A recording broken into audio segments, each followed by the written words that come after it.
All right, what's up? Today's a review, SLOP review. That series that we started like, I don't know, like 3 months ago. So today we're reviewing A24's recent distributed movie. I know this guy doesn't like A24, just triggered whenever he hears them. We're reviewing Marty Supreme. So we're kind of late on this review. We didn't go see it when it came out during Christmas, but you know, it's like the 3rd, so still in the season. You know, if you're one of the people who made this movie, you probably don't, you know, I don't know why they released it on Christmas, because they're not, it's not like it's a stupid ass time to release it. Like, why wouldn't they just do it at the beginning of the year? Because last year, A24, I haven't seen the film yet. I do want to watch it with you. Last year, they opened up the year with The Brutalist. Oh, yeah. Another movie about a Jew. Oh, I didn't know that. Yeah, so you should be opening. Oh, but they're smart. They started the year with the Jew, and they ended the year with the Jew. Oh, no, I'm just surprised. Well, I know why they ended it, or why they had it like come out at the end of the year, so it makes the most impact. Because whenever the award season comes on for last year, last year I mean 2025, this movie's still gonna be fresh in everyone's head. At least that's what I assume. But to everyone else is like, we're just like, what the fuck? Like, but the thing is, like, to me is like, well, the people, like every character in this movie, like, no one in this movie celebrates Christmas. Like, for Nosferatu, it makes sense for them to have it during to have the movie come out during Christmas. But for this one, it's like, no, you guys just want to have it at the end of the year. But that, beside the fact that this is probably like the best movie of 2025, and we didn't see it during 2025 because they fucked up, not fucked up, but you know, they had like a late ass release date. But so far, okay, the story, go quickly through the story, spoiler free version of the story. It's basically about this ping pong player who gets into like a bunch of other like various a real person, Marty Mauser, and he gets into a bunch of like scenarios that it's almost comical. Yeah, it's almost comical. I doubt. I mean, it's a good movie, but I doubt any of these scenarios. It's like a boomer's like boomers, like, not power fantasy, over exaggerated telling of events. Yeah, they'll be like, yeah, when I was a kid, we had to like walk 10 miles to go to school, and we had to slaughter the fucking dragon before we could enter. That's the type of this is something that like my one of my uncles would tell me that he did back in the day. Yeah, and so it's like so it starts out in like a ping pong tournament and ends in another kind of ping pong tournament. But what I liked about this, I don't know, one of my favorite things about this movie is like the casting. For not, I guess Marty Mauser by Timothy Chalamet is a good casting. Because he does have like the main character energy, Timothy Chalamet, at least because I think this is like the first movie I've seen of his. I was gonna watch Dune, but I still haven't gotten to it. He kind of exudes this like main character energy, which is good. But the other casting is also pretty good. Mainly because, like, I don't know how the fuck this worked, but like, or how they did this, but they like casted people. I'm talking mainly like the extras. They casted like the man with the golden voice, people like who are like racially, that look like racially how those people like of those races looked like in the 1950s. You know what I'm trying to say? Yeah, I know what you're trying to say. Because like the Japanese people in this movie, because now a lot of Japanese people, like I think I talked to you about this when we saw Godzilla -1. The thing that bothered me with that movie is that a lot of those characters, or like the two main characters in that movie, they, even though it's supposed to take place during the Showa era, post-war Japan, a lot of those faces look very like modern face structures. But in this movie, Marty Supreme, like all the Japanese people, they look like facially wise, they look like they more exist in post-war Japan than they do in modern Japan. So I'm like, was it just like, did it just give them like the right haircut or whatever? And because for lack of a better term, they look yellow skinned. Well, Are you serious? Well, this was written. Are you serious? This was written years ago. Did you just write that? I didn't write it. Did you just say that? The Japanese people look yellow, so you're like, oh, I'm gonna get out of the car. I can't. I'm done with this. I'm done. They guys. look Mighty, I'm not part of this. No. yellow skin, but also the black people. I do not condone this. The black people in this movie, they look black. They look like Tyler the Creator. He's a good, because people would be like, oh, why did they pick Tyler? He's just trying to be funny, trying to bring his career up. But he looks like one, like he has like the big lips. He looks like almost like a racial caricature. Like if drew the hairline was like going back. The hair was all crazy in the back. Well, that's probably how his hair naturally looks like. He probably just didn't like, he didn't take care of his hair for like one day and it just looked like that. But all these guys, they look like racial caricatures of that era. So, and they look like basically what I'm saying is that, I don't know if it was the director, whoever, or the casting guy, but they did a good job trying to depict, or trying to get actors that look like they came from that era. 'Cause I assume they exist, and people are just like, you don't look like you know the new hotness, so we're not gonna cast you anything. But yeah, like the main Japanese guy that he was fighting, like he just straight up looks like they got him from a time machine. He looks like he came out of like World War II, which is crazy. And then like the man with that golden voice, I'm like, we both saw him. Yeah, like, what the fuck is he doing here? It's like a deep cut. I think he went broke again. Cause I think earlier this year I saw a video on YouTube, or maybe it was a TikTok, of them saying, because he started out homeless, right? Yeah. He started out homeless. The fucking video, the guy giving him money, he did like, I think he sang or something like that. Yeah. Then they put him in commercials and shit, yeah. and I think he went broke again. Well, he had a family before, right? I think so, yeah. Wasn't that the whole thing? They were trying to milk out the drama, like, because it wasn't just like, oh, it was just like a good story. Because then after, like, all his family came out, they were like, no, he's a piece of shit. I don't know. And then I think, I might be wrong, but no, I think he was on Dr. Phil. Like, his whole family and shit were on Dr. Phil, some shit like that. I don't know, his voice makes up for it, though. He's barely in it, though. But I just feel like it's like a deep cut, like, because like there's like been so many other memes. There's been probably like hundreds, thousands of memes that have happened ever since then. It's like if like Ken Bone, like we make a movie and like Ken Bone shows up. Oh my god, what a fucking like. throwback! Like only like we would be like, oh, like, we need to get Ken Bone on something. To go back to like the director, so this one was directed by Josh Safdie. Sephardic? Let me see. That might be the abbreviation of it. But like from what I understand, like what happened is that the duo that made Josh Safdie, or I don't know, you know these Jews, they like change, they make their names shorter and everything because their actual names, they don't sound like wide enough. They don't sound names that should come out of people's mouths, so they have to like confuse them or whatever. But so the last movie I haven't seen it, but I know I've known of its existence for years. I just decided not to see it. But Uncut Gems, I think they directed another movie, but they're a brother duo, and I think recently, I think that they split. I might be wrong again, but I think that they split. It's one of those things where it's like after October 7th, like the duo split because they because one of them's more liberal and then the other one's more he became more conservative after October 7th. So I think there's like a mutual split that went on with them. So this year, the other brother, what's his name, Benny, he directed The Smashing Machine, that movie with The Rock where he pretends to be like a boxer. Oh yeah. And then acts as if he's a boxer. And then the other brother made this movie, and I heard a bunch of people. I haven't seen any of the movies they made before that, and I haven't seen The Smashing Machine. Like I didn't even know it came out. Like I was talking to someone, they're like, "Yeah, the movie's supposed to come out." Like, no, it already came out. It already came out. It was only in theaters for like a week. I think Uncut Gems, I think I seen maybe like an hour of it now that I think about it.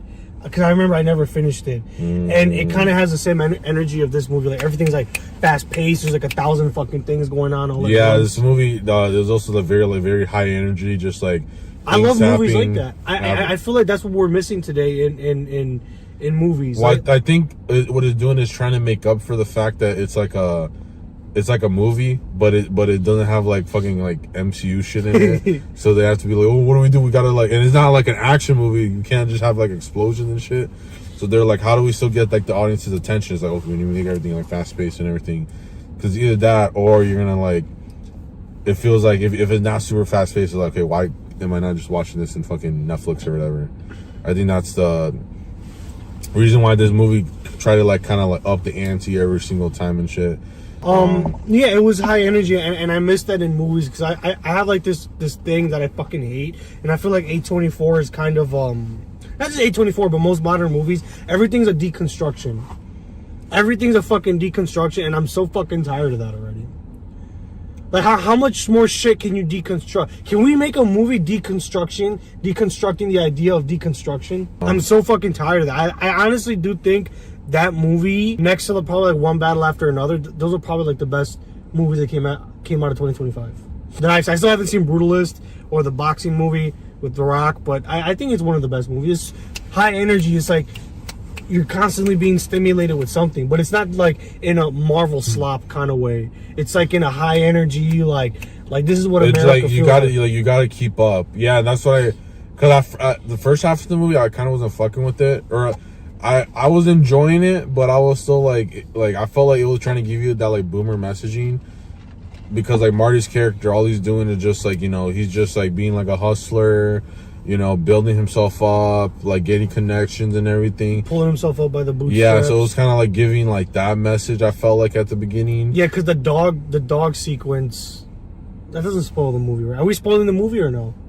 I just said I was giving like a spoiler summary, and then they could go fuck off later. Okay, you guys can fuck off now. At the end of the movie, like they do nothing with the dog. They never even capture the dog. The guy that owned the dog, right?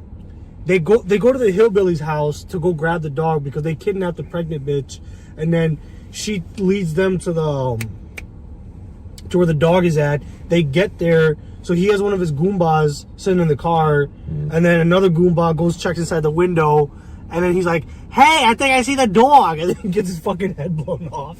No, I didn't see that. Yeah, you missed that part. That was the only part that I didn't miss out on. The part you missed out on was like when the first like the ping pong championship. I think you missed most of that part, and then you missed the first time when the Gwyneth Paltrow character like she goes up to his apartment or the hotel room, and then they don't show the fucking. They show the fucking on the second scene. Oh, and the third scene when he does kind of leave. when he's eating her out. But it's but it's so crazy how this movie, like, it gives you like, because most of the, at least there's a part of the movie where I felt like it was trying to do that boomer shit where it's like, you know, you just need to, like, you know, strap yourself from the bootstraps, you need to like shake everyone's hands, blah blah. But it doesn't, like, the problem hits when, what's his name, Marty's pride conflicts with that. That's like the main conflicting thing with the story, and that's where it kind of really ends. Is that he has to like swallow his pride? Because I'm still thinking about the movie. Do you think he was crying because he knows that he has to give up like his fun life, or do you think it was because like he saw the kid? Because I'm open to like both of them right now. Because there's part of me that thinks that he's like self-centered enough, but he knows that he needs to stop. I don't know. I don't even know how to. I don't because know. I might only be seeing this right now, because I think most people will see the ending and think, like, just be happy that like he sees the kid. But the thing is, I don't think Jewish people feel. No, because it's funny because the girl's like, she's like a Gentile, so it's like, oh, I can't even consider this kid my own. Was she? She looked kind of Jewish. I mean, she could have been Italian. Because we're watching the movie, and like the first 10 minutes, I'm like, I can't tell if like he's Jewish, and then like the person who owns the shoe store, I can't tell if they're Jewish. They were definitely Jews. But I couldn't tell at first. I don't know if they just look like old, like if they just look like old fashioned, and that's just how everyone looked like. I couldn't tell if the Shark Tank guy was Jewish. I don't think he is, because there's the point. You didn't see this part either, but there was a point in the movie where because there was like this former champion guy that lost, and and he's a Holocaust survivor. That was the one where they were bragging about the Auschwitz thing. Yeah, so he beats him. Marty beats him, and then they're having a dinner, and the Shark Tank guy shows up, and he's like, oh, I see you got a tattoo, or you got that like that number thing from the Holocaust. Sorry. Are you having a heart attack right now? No, it's because I got fucking chicken tenders on my $60 hoodie. Wow. I wonder who understood that reference. But he sees the little Holocaust number thing on his arm, the Shark Tank guy, and he's like, wow, thanks. My son died for you. And that was kind of surprising because, like, you know, obviously today, we saw a Holocaust survivor, we'd be like, oh no. Well, that's how I would react. Well, if you had a job at Daily Wire and you saw a Holocaust survivor, you would be like, oh, take my seat, Give me your cock, put it in my mouth. Yeah, but that guy, he was like, hey, fuck you. Like, my son died because like you were starving. But also, we don't know. We just start talking about Holocaust revisionism. We're like, we don't. Maybe because you know how Brother Nathaniel says like, oh, at the time, like they didn't know about like, or they didn't think up of the death camps and all that. Mm-hmm. They're just like, oh, they were like slaves basically. Yeah. So maybe he thought that he was like, wow. So because like, maybe he's an American Jew and he feels like my son had to go die. No, I don't think. You to stop working. I think he's a wasp, the Shark Tank guy. But I'm just saying, like, I couldn't tell if certain characters. Okay. Yeah, so he saw the little thing and he was like, wow, my son had to die for you. Yeah. So I was surprised that he said like a line like that, because nowadays even insulting someone who went to the Holocaust is like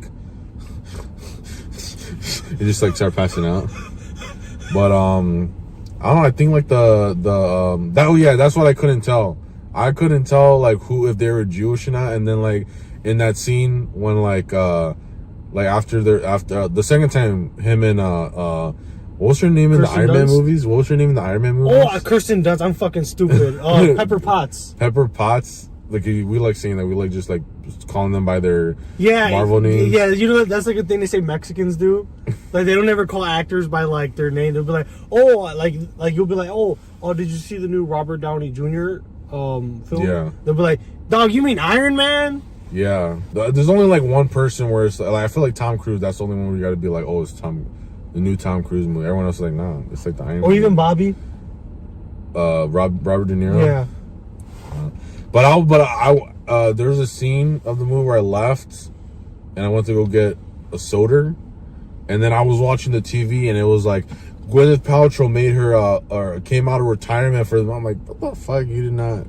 She came out of this movie to get fucked by a twink. Maybe that's what it was. She was like, I need some young... No, but she got out. It was like a 6-year retirement, because like I think the last movie she did was Endgame, and I guess she retired after. You know, they said, what's his name? Patrick Stewart's retiring after this Avengers movie. Are you serious? He's like, yeah. He was like, I'm done with this shit. But anyway, I think this movie, the best thing about this movie is, even though it kind of it did kind of have that boomer messaging, but it kind of like had it in a more like inspiring way, where it was like, okay, like, maybe like, it like, well, again, it's like a different era, because like the idea of doing anything that Marty did like at this time in this era is kind of like almost impossible, but it does still kind of like give you like some sort of like optimism that it's like, if believe in the plan, yeah, and believe in yourself. But also at the same time, I'm still thinking about that ending thing, like, he got his enjoyment. And now he knows he has to settle down. Yeah, so I can't tell if like Well, you know what it could be, just like like he's in such a like heightened emotional state that seeing the kid just made him fucking cry. I mean, maybe it's that. Maybe you're just looking too deep into it. Yeah, maybe I'm looking too deep into it. Because if me and you, we got off a fucking plane after we just fucking, I don't know, debated fucking John Doyle, and I was high on coke the whole time or some shit, and then we got back. And you were trying to lose the debate at first. No, let's say like they set up a debate between like you and like Bibi Netanyahu. Yeah. And then they told you, they're like, hey man, just fucking lose. Mm-hmm. Just lose. Actually, 7,000. Yeah. And then they go like, and then they're like, they promise you to get like an IDF baddie, and then like at the end they go like, no, you don't get the IDF baddie. But you do, what you do? You gotta like, you gotta spit on a goyim or something, and then you're like, you know what? Let's actually debate. Let's actually debate this time. And then you come back and like you, I don't know, the same thing. And some like girl that I'm banging gives birth. Yeah. I would probably cry. But the thing is that there's part of me where it's like, I think he's too like addicted to the game, which is funny, because I do like that in this movie. It's one of those movies where it's like, it's not about the sport, but like sport's like a background thing, because like there's no training montage. Yeah. It's just a given that this guy is good at ping pong, and that's it. There's no like doubt that he's a good player. There's no like oh no, like he loses to the guy. He doesn't lose to the guy because he's rusty or no. It's just a given that he's the best player. He knows he's the best player, and the only thing that's stopping him is the surrounding circumstances that are changing all the time. Because, well, again, because it would have been kind of boring or kind of generic, I would say, if it was just a fucking sports movie, and it was just like, you know, because most sports movies don't even do that good, right? Well, it's not really that. It's just the only like sports movie that I can think of, because I've watched sports movies. The only one I could think of is just what's that one? Space Jam. Well, I don't know if there's been a recent Southpaw. That's a good sports movie. You know, I was thinking about the one with Kevin James in it.